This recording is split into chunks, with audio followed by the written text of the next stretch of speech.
wabarakatuh. Shalom, Om Swastiastu, Namo Buddhaya, Salam Kebajikan. Halo teman-teman, kali ini kami akan menampilkan tugas akhir dari kami pada mata kuliah pemrograman web, yaitu rancangan sistem peminjaman buku pada perpustakaan. Nah, seperti yang kita ketahui bersama bahwa pada perpustakaan, pada saat melakukan transaksi peminjaman buku kepada anggota, pustakawan masih menggunakan cara yang manual sehingga masih sering terjadi masalah. Nah, seperti kesalahan data, pencatatan yang tidak konsisten, keterlambatan pengembalian buku yang tidak terpantau, serta pencarian riwayat transaksi yang sulit. Maka dari itu, kami membuat rancangan sistem peminjaman buku pada perpustakaan yang diharapkan dapat mendukung kegiatan perpustakaan agar lebih terstruktur, modern, dan mudah diakses oleh pengguna. Tujuan dari perancangan sistem informasi peminjaman buku perpustakaan ada 3. Yang pertama yaitu untuk menganalisis kebutuhan sistem informasi peminjaman buku perpustakaan agar dapat mendukung proses peminjaman secara efektif. Dan yang kedua yaitu untuk merancang sistem informasi peminjaman buku perpustakaan yang sesuai dengan kebutuhan pengguna. Dan yang terakhir yaitu untuk mengimplementasikan sistem informasi peminjaman buku perpustakaan sehingga dapat digunakan sebagai media pengolahan data dan peminjaman secara efisien. Manfaat dari perancangan sistem ini antara lain memberikan solusi yang mempermudah peminjaman dan pengembalian buku melalui sistem berbasis web. Yang kedua, meningkatkan efisiensi pengolahan data perpustakaan agar lebih cepat, akurat, dan terstruktur. Dan ketiga, mendukung penerapan layanan perpustakaan modern yang lebih praktis dan mudah diakses pengguna. Selanjutnya, analisis kebutuhan sistem. Analisis sistem berjalan. Gambar tersebut menggambarkan proses peminjaman buku perpustakaan yang masih dilakukan secara manual.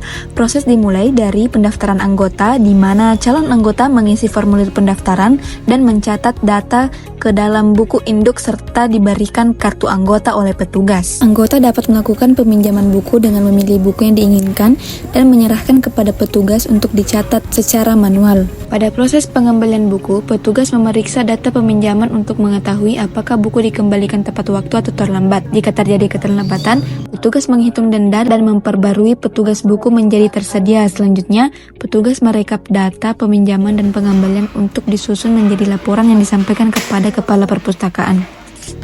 Selanjutnya, analisis kebutuhan pengguna. Gambar tersebut menunjukkan 3 kelompok kebutuhan utama dalam pengembangan sistem informasi perpustakaan, yaitu pustakawan, anggota perpustakaan, dan administrator sistem. Pustakawan membutuhkan sistem yang membantu pengelolaan koleksi, anggota, dan peminjaman. Anggota perpustakaan memerlukan fitur pencarian, peminjaman, dan pengelolaan akun yang mudah. Administrator sistem membutuhkan dukungan untuk keamanan, pemeliharaan, dan manajemen pengguna secara efisien. Adapun kebutuhan fungsional sistem meliputi yaitu yang pertama, sistem dapat melakukan autentikasi pengguna. Yang kedua, sistem dapat mengelola data buku. Yang ketiga, sistem dapat mengelola data anggota. Yang keempat, sistem dapat melakukan pencarian buku. Yang kelima, sistem dapat memproses peminjaman buku. Yang keenam, sistem dapat memproses pengambilan buku. Yang ketujuh, sistem dapat mencatat dan mengelola denda keterlambatan. Yang kedelapan, sistem dapat mempercepat peminjaman.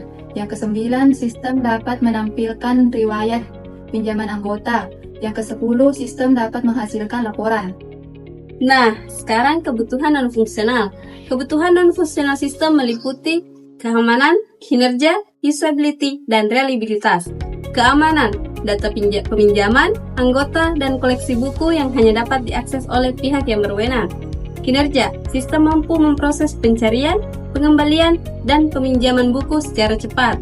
Usability, antarmuka sistem yang dapat mudah diakses oleh pustakawan dan anggota perpustakaan. Selanjutnya, reliabilitas, data berjalan stabil, minim kesalahan, dan mampu menampilkan data secara konsisten. Nah, selanjutnya, perancangan sistem arsitektur sistem.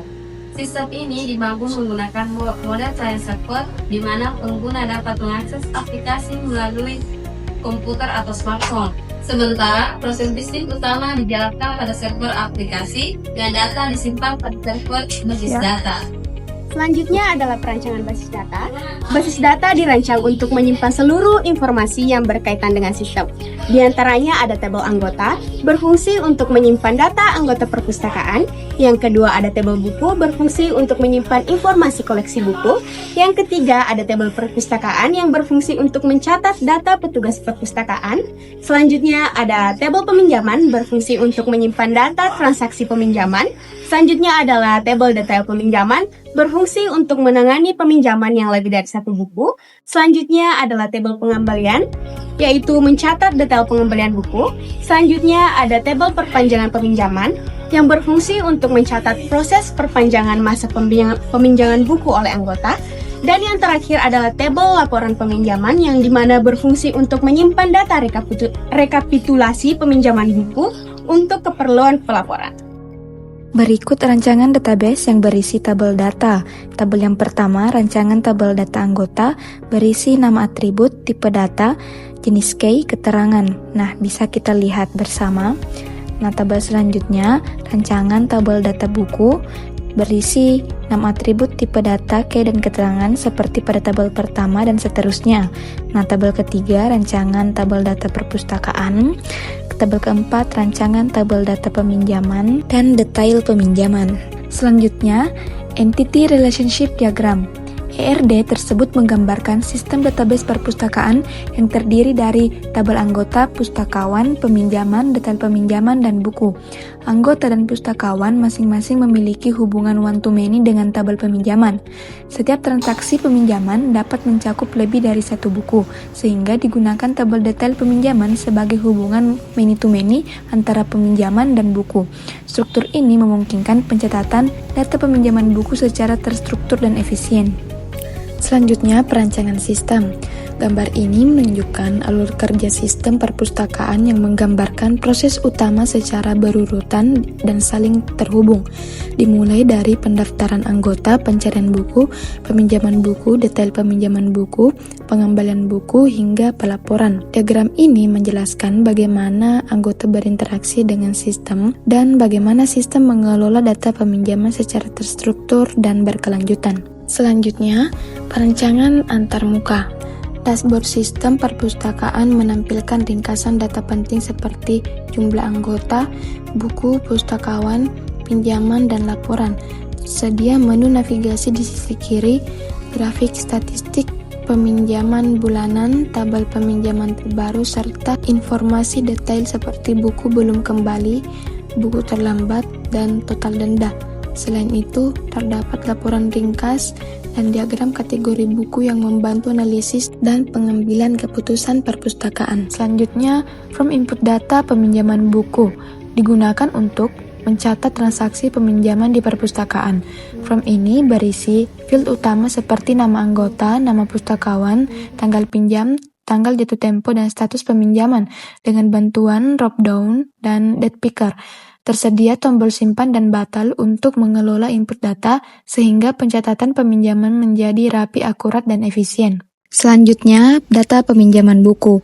Gambar menampilkan detail transaksi peminjaman buku yang berisi nama anggota, nama pustakawan, tanggal pinjam, tanggal jatuh tempo, serta status dipinjam yang masih menunjukkan buku masih dalam proses peminjaman.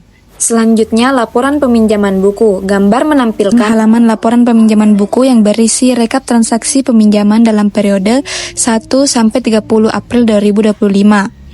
Tersedia fitur filter, nama anggota, nama pustakawan, periode, pencarian, dan tombol cetak laporan. Tabel utama menampilkan data anggota, judul buku, pustakawan, tanggal pinjam, jatuh tempo, serta status dipinjam, terlambat, dikembalikan, dan dilengkapi informasi jumlah data dan navigasi halaman. Selanjutnya, keamanan sistem. Keamanan sistem informasi peminjaman buku perpustakaan diterapkan untuk melindungi data pengguna, buku, dan transaksi dari akses tidak sah melalui autentikasi dan pengaturan hak akses. Setiap pengguna memiliki username dan password unik untuk login. Setelah berhasil login, sistem membuat session agar pengguna tetap terautentikasi. Pencobaan login dibatasi untuk mencegah penyalahgunaan dan reset password dilakukan oleh administrator. Password minimal 8 karakter dengan kombinasi huruf, angka, dan simbol. Tidak boleh mudah ditebak, wajib diganti saat login pertama, serta disimpan dalam bentuk hash. Mekanisme ini memastikan hanya pengguna berwenang yang dapat mengakses sistem. Nah, itulah tadi tugas mata kuliah pemrograman web tentang rancangan sistem peminjaman buku pada perpustakaan daerah kelompok kami. Sekian dari kami, sampai jumpa lagi di video berikutnya.